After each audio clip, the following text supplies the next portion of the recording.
us that she's in a prayer position. So she's not God. She's praying. And then there's a little brooch on her neck with a cross on it, symbol of her son.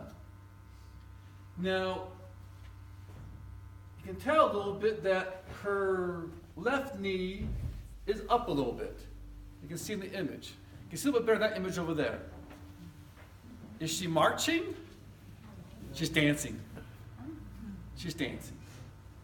Which endears the people at that time. They danced. And they, oh, prayer was dance for them. And so here she is. She looks like them. She's dancing. You know, pregnant. She's December 12th. You know, you celebrate, you know, she gives birth, you celebrate that on December 25th. And so all this kind of ties together beautifully. This image even kind of shows, on the actual image, there's a stain on it. They try to clean it, and some chemicals put on it, so you can see the right-hand side, they kind of try to cut the little stain on there. Actually, the image has a stain on it. From how long ago they tried to clean it and spilt some solvent on there. That stain is fading, but the image is not. The actual image has there's no brush strokes. So if you go back to a city and sit, you know, you can't stand and look at it unless you go during Mass. Because after Mass, people are going back, there's a moving sidewalk to keep people going. But if you stand at the end of the moving sidewalk, you can stand up and look at it, and there's no brush strokes on the image at all. Miraculous.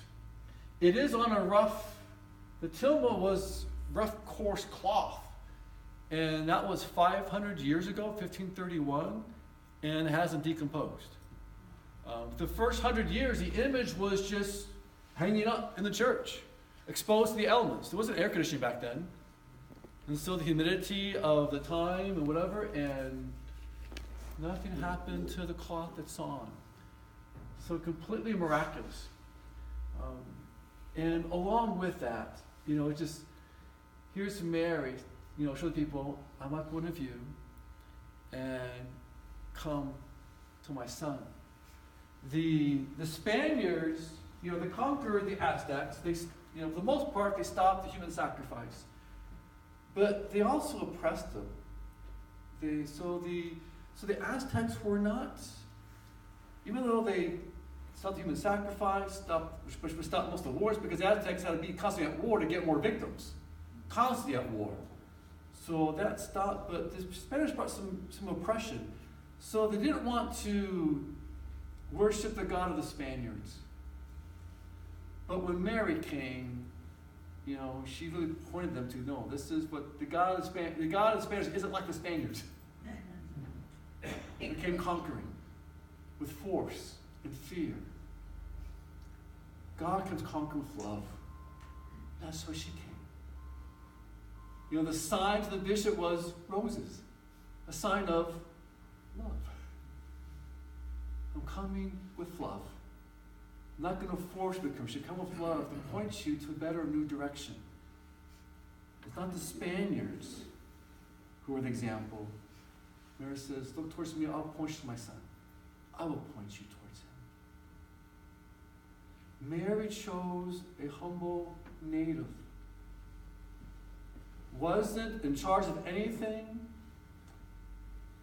Mary probably reminded Mary of herself. Very humble and meek.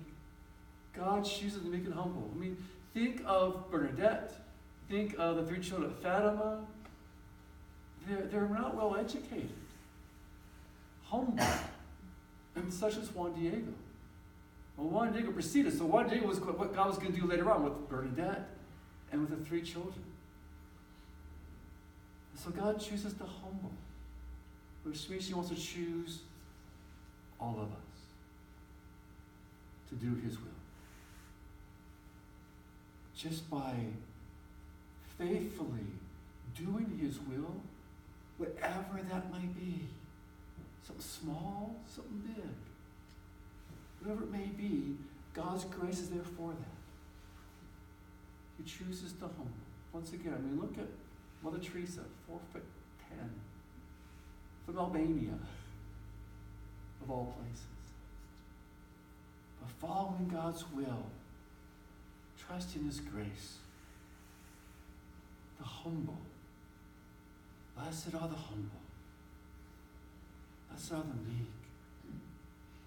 And we see that's who God chooses.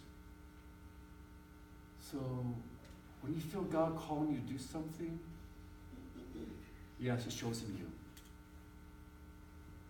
If it seems like, why me? Well, why Juan Diego? Why Bernadette?